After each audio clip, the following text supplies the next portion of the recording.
Buenas tardes, mi nombre es Felipe Carrillo, soy médico internista y académico del Departamento de Medicina Interna Sur, Hospital Barro Luco Trudó de la Universidad de Chile. Actualmente subdirector de la Escuela de Medicina de la misma universidad.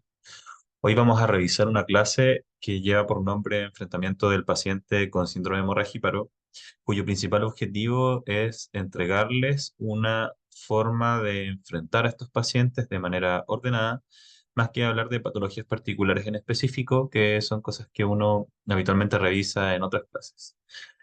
La particularidad que tienen los síndromes hemorragíparos es que en la práctica habitual suelen ser un desafío porque para uno como médico a veces es complejo definir qué pacientes realmente calzan con esta sospecha y merecen estudio diagnóstico. Eh, y porque habitualmente uno espera, ¿cierto?, que siempre hayan antecedentes, pero vamos a ver que eso no siempre es así. En general pueden corresponder a patologías que son congénitas o también adquiridas, y la edad de presentación es sumamente variable. No solamente se presentan en edad pediátrica las patologías congénitas, sino que cuando no son de una magnitud severa, pueden presentarse en el paciente adulto. De hecho, pueden presentarse incluso en edad geriátrica. Desde ahí entonces que en la medicina interna en general vamos a ver pacientes que pueden tener ambos tipos de patologías. Lamentablemente la anamnesis no es precisa, y lo que va a hacer finalmente que ustedes puedan enfrentarlo de una manera apropiada es el alto índice de sospecha que van a tener. En ese sentido, uno lo suele sospechar habitualmente en dos escenarios clínicos. El primero es aquel paciente que consulta en el servicio de urgencia por una hemorragia activa, en general hemorragia que uno cataloga como médico, como una hemorragia que se está haciendo más o menos sostenida, ¿cierto? Está saliendo un poco del perfil habitual que uno espera. Y esta hemorragia puede ser epistaxis, puede ser hematuria, puede ser hemorragia digestiva, puede ser un hematoma, etcétera. Y uno suele sospecharlos, sobre todo cuando estas hemorragias, por un lado, duran más de lo habitual o, en segundo lugar, son de una magnitud superior a la habitual. Y deben poner especial atención, sobre todo en aquellas situaciones en las que aquella hemorragia les obliga a tomar alguna intervención del punto de vista médico. Por ejemplo, voy a necesitar transfundir a mi paciente o bien voy a necesitar solicitar la evaluación o la intervención de un cirujano o un radiólogo intervencional porque esta hemorragia no está cediendo. Deben también siempre recordar que hay algunos sitios anatómicos que pueden tener hemorragias graves, ¿cierto? Por alteraciones particulares del tejido, por ejemplo, cáncer de colon en hemorragia digestiva baja, y no siempre van a constituir una situación para pensar que lo que está ocurriendo es un trastorno hemostático, ¿sí? Y el segundo escenario de presentación suele ser lo más frecuente, que son aquellos pacientes que consultan, pero no están sangrando activamente. Y es ahí donde probablemente la anamnesis tiene el rol más importante, ¿cierto? Para poder ver si el paciente que están observando calza o no con la sospecha de un trastorno de la hemostasia. ¿Cuál es el rol de la anamnesis? La verdad es que uno es compleja de hacer, pero la principal función que van a tener ustedes respecto a esto es que deben tratar de identificar si el paciente que tienen enfrente tiene o no sustento clínico para plantearlo como un posible paciente con un trastorno de la hemostasia. Y cobra especial atención lo que vamos a ir a buscar en la anamnesis remota. Sobre todo el uso de medicamentos, ya sea de uso crónico o de reciente inicio, porque hay algunos fármacos que se pueden asociar a trastornos transitorios o trastornos permanentes de la hemostasia, como pueden ser los antiagregantes, los anticonceptivos, los anticoagulantes, por supuesto, etcétera. Cobra especial relevancia la concomitancia o los antecedentes de una neoplasia en evolución o enfermedades del tejido conectivo, porque son patologías que se pueden asociar a la adquisición de trastornos de la hemostasia, ¿sí? Por mecanismos que vamos a conversar un poquito más adelante. Las enfermedades hepáticas y los hábitos de riesgo como el consumo de alcohol o algunas drogas también son relevantes porque se asocian sobre todo a la alteración adquirida o sí, alteración adquirida de la hemostasia, sobre todo secundaria, pero también a algunas alteraciones plaquetarias, ¿sí? Y algunos otros antecedentes. Es relevante ver cuál ha sido el historial en la vida de los pacientes respecto a desafíos hemorrágicos o situaciones en las que uno habitualmente sangra. Ahí en las mujeres hay que poner especial atención durante los embarazos, cómo fue el embarazo, si fue patológico o no, si fue el parto, por qué vía fue el parto, cuál fue la magnitud del sangrado, hubo o no necesidad de intervención médica en el parto por el sangrado excesivo, etcétera. Cuál ha sido el historial de la menstruación de esa mujer, que en general revisar si el número de toallas utilizadas o algún otro método de contención utilizado suele ser bastante impreciso por anamnesis porque no necesariamente el número se correlaciona con la cantidad de flujo que han tenido, sino que tiene que ver con la comodidad de la paciente. Entonces, en general, hay que poner atención cuando la magnitud de la menstruación ha sido o ha significado que la mujer quiera consultar al médico por aquello. Y si es que consultó, poner especial atención si se encontró o no una alteración anatómica que explique lo ocurrido, puesto que en general cuando uno tiene alteración de los flujos rojos obedece más a trastornos locales anatómicos o funcionales más que a un trastorno de la hemostasia. Ponerle especial atención, y por eso está con asteriscos, cuál ha sido su historial respecto a necesidad de intervenciones por hemorragia. Alguna vez consulté porque sangraba y me tuvieron que refundir, alguna vez consulté porque sangraba y me tuvieron que hospitalizar, etcétera, que se relaciona un poco a lo que les comentaba de manera previa. También, y esto probablemente más importante en el paciente adulto, si ha tenido historia de anemia, sobre todo si ha tenido historia de anemia ferropénica, porque si no se encontró la etiología, muy probablemente hay que poner atención a por qué mi paciente tiene una anemia por pérdida, ¿cierto? O bien por mala absorción si fuese el diagnóstico diferencial, pero ¿por qué tiene una anemia por pérdida si no hemos encontrado una alteración anatómica que le explique? ¿Sí? Y también poner mucha atención a cuál ha sido la respuesta habitual de una NOXA sobre la magnitud del sangrado de un paciente. ¿NOXAs como cuáles? Extracciones dentales, trauma, alguna cirugía electiva de urgencia, lo que corresponda, y ver si en esas situaciones ha tenido alguna dificultad respecto a la magnitud del sangrado. La temporalidad es sumamente crítica en el diagnóstico diferencial de los trastornos de la hemostasia, porque si un paciente no tiene historial previo de hemorragia y ahora consulta por un cuadro menor a un mes, hay que poner especial atención en patologías hematológicas que en un plazo de corto tiempo puedan comprometer, ¿cierto? Por ejemplo, la producción de las plaquetas, como pueden ser las leucemias agudas. O bien, si tiene una historia de muchos años, ¿cierto?, de trastorno de hemorragia, pero hay que pensar en alteraciones que muy probablemente pueden ser más bien congénitas o sostenidas en el tiempo y que no necesariamente revisten una urgencia inmediata. De ahí la importancia. En cuanto a los antecedentes familiares que no está puesto en la diapositiva, es importante considerar que en al menos el 30% de los pacientes, las mutaciones que pueden llevar a una alteración de la hemostasia se producen de nuevo. Entonces no hay que esperar que los trastornos congénitos, ¿cierto?, tengan un antecedente presente en la familia para poder plantearlos. Y vamos a tener que tener un gatillo de sospecha suficiente de acuerdo a la clínica para ir a buscarlos igualmente a pesar de la ausencia de los antecedentes. Respecto al examen físico, y esto muy brevemente, uno en general en semiología aprende que las petequias, ¿cierto?, son orientadoras a alteraciones de la hemostasia, sobre todo primaria, ¿sí? Y ahí vemos, por ejemplo, en la parte baja, ¿cierto?, del dorso de un paciente, lesiones puntiformes rojas que si nosotros las examinásemos no se adherían a la digitopresión, y eso habla efectivamente de extravasación de sangre en un vaso sanguíneo. Y hay otra fotografía, ¿cierto?, que muestra lo mismo y algunas manchas en la piel que suelen ser de un poco mayor magnitud.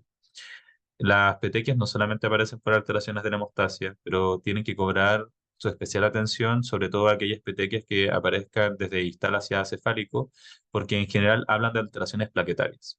Respecto a la diferencia entre si estas lesiones fuesen levantadas y el posible diagnóstico diferencial con una vasculitis, solo mencionarles que si el púrpura es palpable o no palpable, antiguamente sí se decía que podía ser diagnóstico diferencial entre una vasculitis o no, pero la vasculitis también se puede presentar con lesiones planas, ¿sí? Entonces ahí solo poner especial atención y recordarles que, claro, la historia de una vasculitis es diferente a la historia de un trastorno de la hemostasia. En general, los trastornos de la hemostasia, uno suele tener una alteración particular del sistema versus las vasculitis que suelen ser enfermedades multiorgánicas. ¿Sí? ¿Cuándo lo sospechamos entonces? Los vamos a sospechar en el contexto que les dije de manera previa.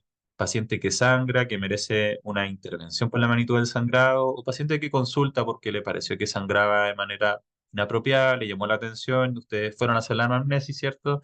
Y les pareció que efectivamente hay sustento clínico para plantear a un paciente como un potencial paciente portador de una enfermedad de la hemostasia. Ese es el primer paso, como yo como médico lo sospecho. El segundo paso es que ustedes traten de definir si lo que están observando parece ser un trastorno más de la hemostasia primaria o bien un trastorno más de la hemostasia secundaria. Hay patologías que las pueden mezclar, pero los pacientes siempre suelen tener una predominancia de cuál es la alteración que estamos observando. En cuanto a las alteraciones de la hemostasia primaria, que lo vamos a revisar ahora, en general son sangrados superficiales y pueden tener síndrome purpúrico, epistaxis, gingivorragia, hemorragia digestiva, hemorragia ginecológica, petequias, púrpura, etcétera. Y pueden tener hematomas, por supuesto que sí. Solo que los hematomas suelen ser menos frecuentes que en alteraciones de la hemostasia secundaria. En general, en los pacientes con estas alteraciones primarias, el sangrado suele producirse de manera inmediata respecto a la noxa, por ejemplo, durante una extracción dental, mientras que en las alteraciones de la hemostasia secundaria suelen carecer de manifestaciones de sangrado superficial y suele haber un sangrado diferido respecto a la noxa inicial que generó el daño mucoso. Se caracterizan sobre todo por tener sangrados profundos, sangrados en articulaciones, sangrados por hematomas en el psoas o hematomas intraabdominales, etcétera, y suelen tener una presentación clínica que sí suele ser bastante diferente. El icono de las alteraciones de la hemostasia secundaria suelen ser las hemofilias, que corresponden a patologías que son mucho más frecuentes en edad pediátrica, no en el adulto, aunque sí en el adulto conocemos las hemofilias adquiridas, a las cuales nos vamos a referir puntualmente un poquito más adelante. Acá un pequeño dibujo, ¿cierto?, de las cosas o los factores que componen la hemostasia primaria. Recuerden que la hemostasia primaria, en la hemostasia primaria participan el vaso en la primera fase de la hemostasia que corresponde a la vasoconstricción, participan las plaquetas que están graficadas acá con esos círculos, participa el factor de von Willebrand, que es crítico en la adhesión plaquetaria y el inicio de la formación del tapón, y también participa el fibrinógeno formando puentes entre las plaquetas. Entre medio, ven que hay participación de varios receptores, ¿cierto? Tanto, sobre todo de las plaquetas, que son críticos para poder adherirla y agregarla, y que forman parte, sobre todo, de alteraciones que dan origen a alteraciones de la hemostasia primaria congénita, ¿sí? Pero los otros participantes sí pueden generar alteraciones que nos lleven a desarrollar alteraciones hemostáticas en el adulto. Mientras que la alteración de la hemostasia secundaria tiene dos cascadas de la coagulación, ¿cierto? Que ustedes las conocen bien, pero que finalmente todas confluyen en la activación del factor 10, el factor 5 activado, que van a ser parte de la vía final común de la coagulación, donde generan el paso de protrombina a trombina y finalmente la trombina transforma el filinógeno en fibrina, que corresponde al sustrato para generar la formación del tapón plaquetario definitivo. Y eso va a dar espacio, ¿cierto?, a la cicatrización de los vasos cuando corresponda. ¿Cómo vamos a estudiar a los pacientes? Entonces, primer paso, yo como médico tengo la sospecha de que estoy frente a un paciente con alteración de la hemostasia primaria o secundaria o de ambas. Segundo, yo me posicioné y traté de revisar si lo que estoy observando efectivamente corresponde a una alteración más primaria o bien secundaria. Y tercero, definir cómo los vamos a estudiar. En general, en los pacientes que uno sospecha alteraciones de la hemostasia, se recomienda partir con tres exámenes: el hemograma, los pruebas de coagulación, y con eso en general tenemos cubierta la gran mayoría de los estudios iniciales para poder nosotros definir si efectivamente estamos frente a una alteración hemostática o no. ¿Sí? En algunas ocasiones se suele agregar también la cuantificación del fibrinogen, aunque suele tener mayor relevancia en los pacientes hospitalizados porque no se pide con frecuencia en ambulatorio, tiene un alto costo, no es de fácil acceso, etcétera. Entonces, en general, reservar el fibrinógeno cuando tengan dudas diagnósticas en pacientes hospitalizados, sobre todo. No es crítico en la medicina ambulatoria para nada. Y en relación a eso, vamos a tener tres escenarios, o yo los ordené en tres escenarios. El primero es: tengo un paciente con sospecha de la alteración de la hemostasia.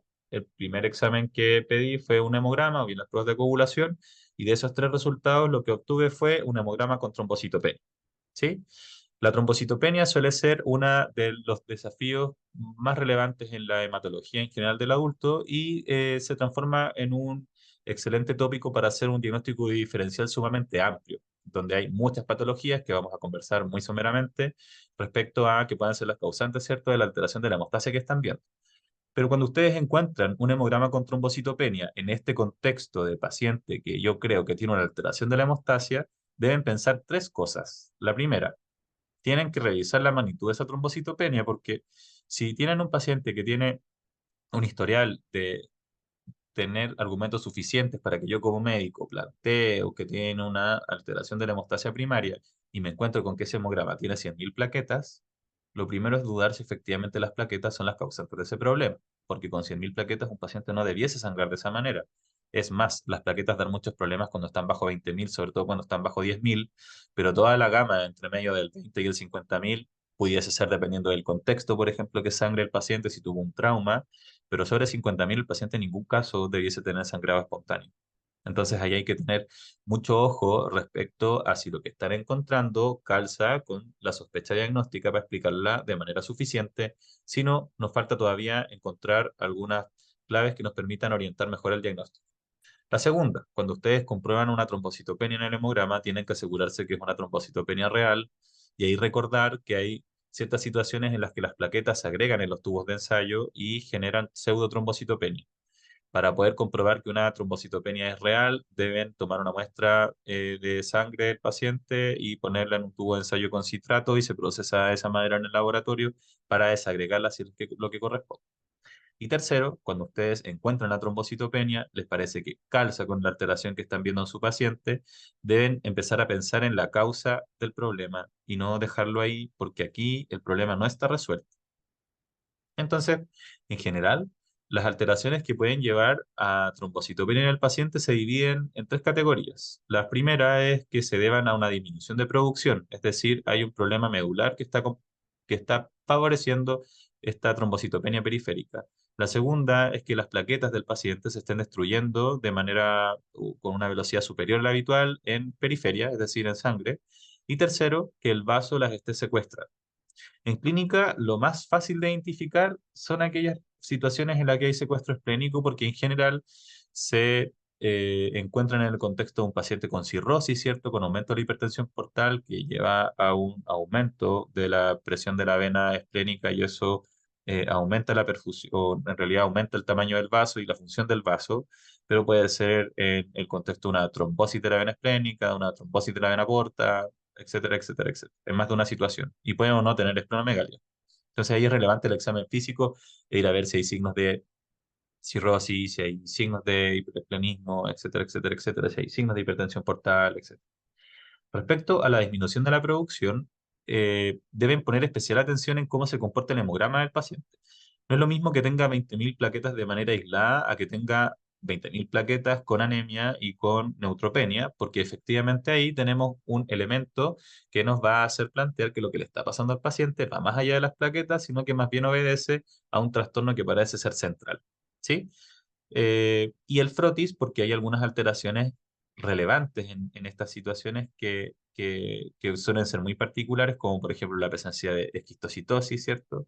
Etcétera, etcétera, etcétera. O macroplaquetas, ahí depende un poco de lo que uno esté pensando y lo que uno se encuentre, pero lo relevante es ir a ver cómo están las otras series y qué nos dice el frotis del paciente. Y respecto a las causas, muchas. Recordar que las plaquetas pueden disminuir en producción por alteraciones infecciosas, algunos virus, bacterias, ¿cierto? Por el uso de algunos medicamentos, de ahí su importancia en la anamnesis, como por ejemplo el uso de la azatioprina, algunos fármacos antipilépticos, algunas toxinas como el alcohol, algunas drogas, y especialmente relevante en el paciente adulto la presencia de algunas neoplasias, sobre todo la leucemia aguda o la invasión del linfoma en la médula ósea, o bien metástasis de un primario de otro lugar que generó metástasis en la médula ósea, que se llama mieloptisis, en cuyo caso en el hemograma van a ver en periferia dactiocitosis y elevación de LDH. Algunas patologías autoinmunes, por ejemplo, pueden suprimir la producción en médula ósea o algunas alteraciones nutricionales como el déficit de B12. Es decir, muchas y muchas causas que en general suelen tener una clínica que no es solo hemostática. ¿Sí? Ahí en general uno va encontrando otras cosas más que solo pensarlas porque el paciente sangra. De ahí en general que la sospecha diagnóstica inicial, cuando uno ve que el paciente tiene solo alteración de las plaquetas, suele ser que le está ocurriendo algo distinto a disminución de la producción.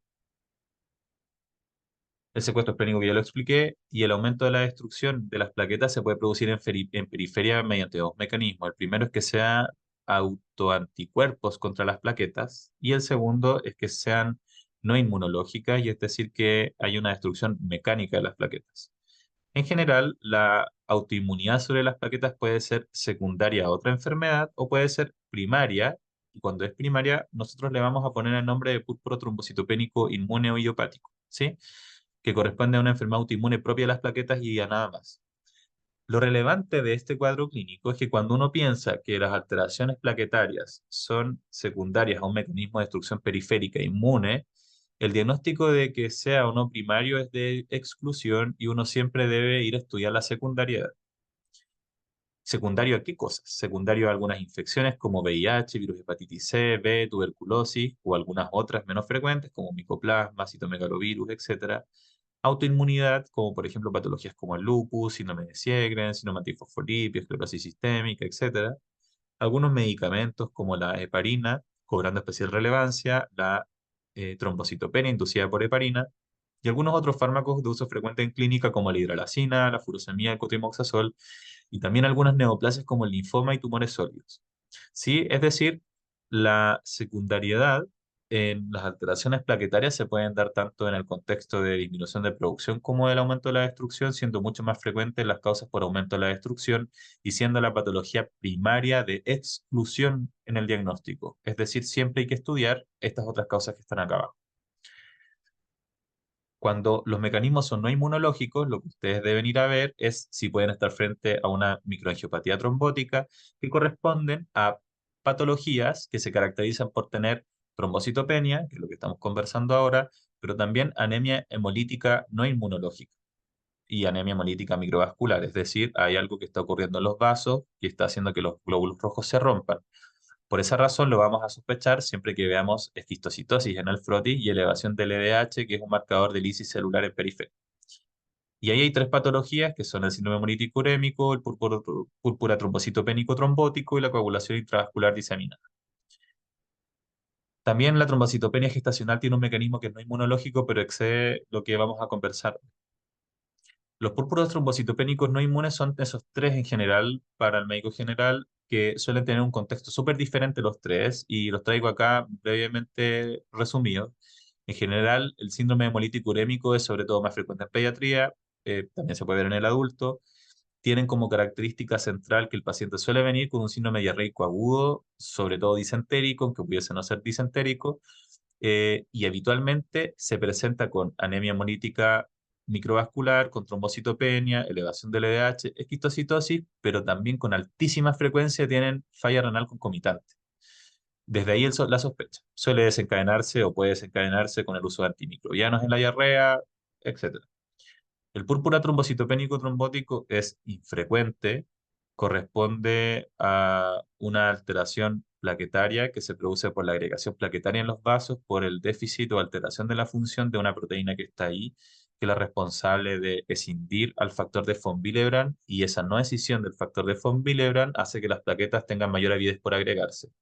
Se presenta igual que el síndrome hemolítico urémico en relación a que hay hemólisis intravascular con trombocitopenia. También hay alta incidencia de AQI, pero también tiene otros compromisos sistémicos derivados de las trombosis, como compromiso de conciencia y fiebre, pero no tiene alteraciones de los tiempos de la coagulación.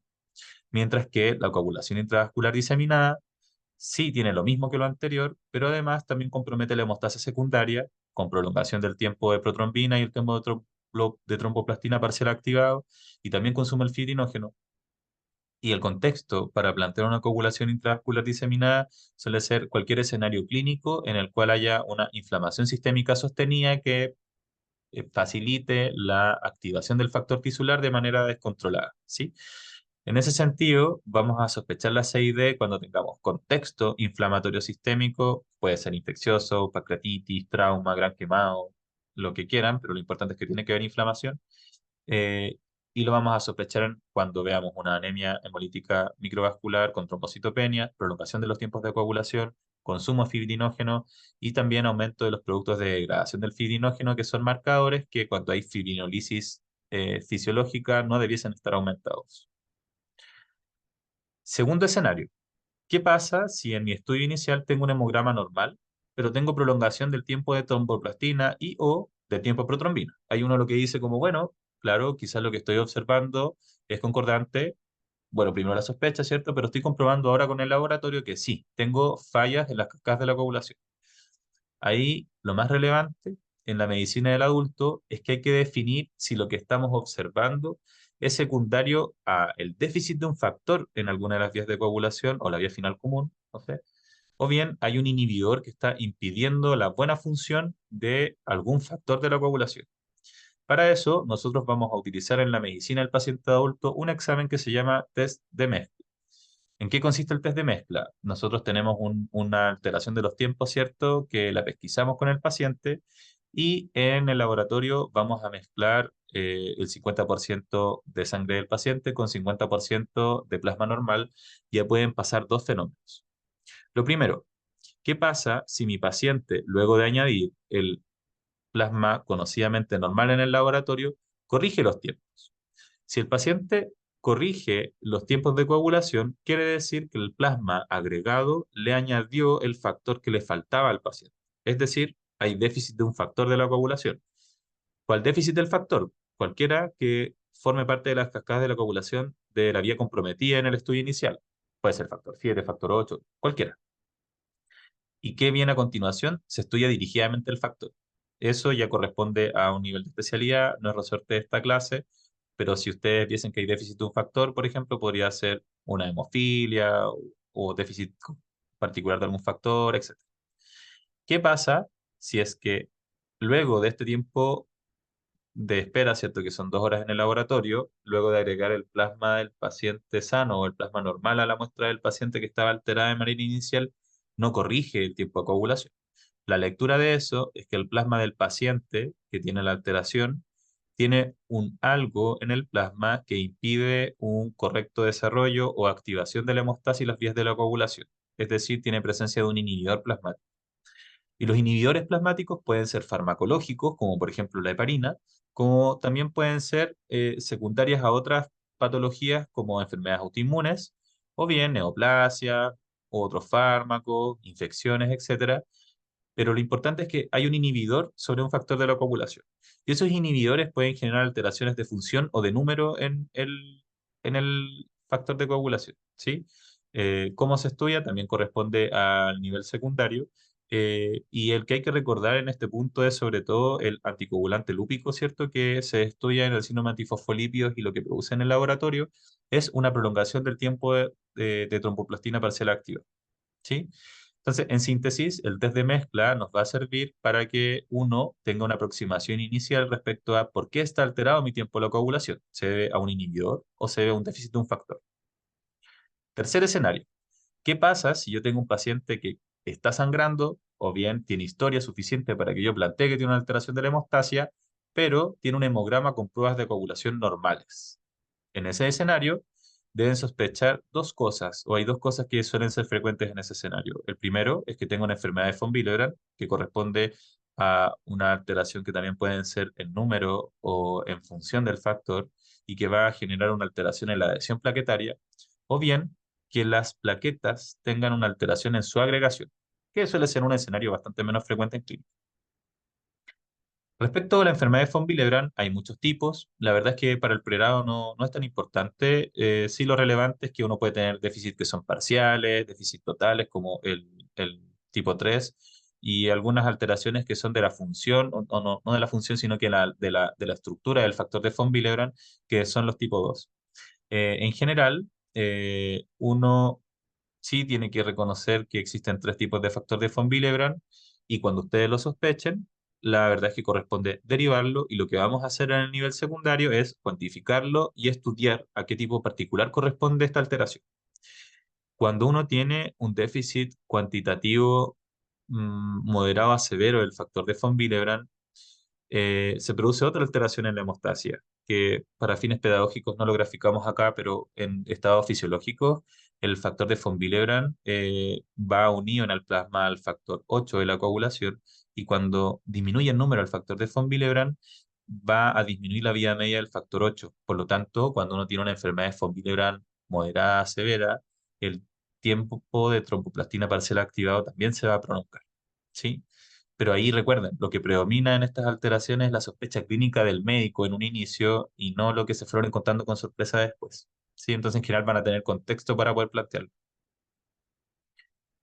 Y ahí está lo que les mencionaba. En general, las plaquetas son normales en función y en número, y pudiese haber prolongación del tiempo de tromboplastina si es que fuese una magnitud moderada severa del déficit del factor. Y para ir terminando, entonces, ¿cuál es el rol del médico general? La verdad es que el rol del médico general es reconocer que al paciente que necesita ser estudiado por sospecha de alteración de la hemostasia y que no se pase desapercibido, porque si se nos pasa desapercibido, probablemente en algún momento puede debutar de manera más grave frente a alguna noxa, un trauma, una extracción dental, como quieran llamarle, y es probablemente el rol más importante. Lo que tienen que hacer es iniciar el estudio diagnóstico, que ya aprendieron ahora que no involucra solo patologías hematológicas primarias, sino que suelen estar con no poca frecuencia en contexto de otras patologías, de otras áreas de la medicina, que pueden ser patologías reumatológicas, patologías neoplásicas, infecciosas, fármacos, etcétera, y debe iniciar el estudio diagnóstico con el hemograma y los tiempos de coagulación, que son exámenes que están a su disposición en general en la inmensa mayoría de los centros asistenciales del país. Y sobre todo que cuando tengan una sospecha más o menos razonable, bien fundamentada con el estudio inicial, lo deriven al especialista para continuar el estudio diagnóstico. Si en algún momento se encuentran con una alteración que corresponda a una alteración que amerite intervención de urgencia, por ejemplo, me encontré 30.000 plaquetas, la indicación es derivarlo al servicio de urgencias. Esa era la clase, espero que les haya servido, que haya sido entretenida, que haya graficado y resuelto las dudas que pudiesen tener. Así que muchas gracias.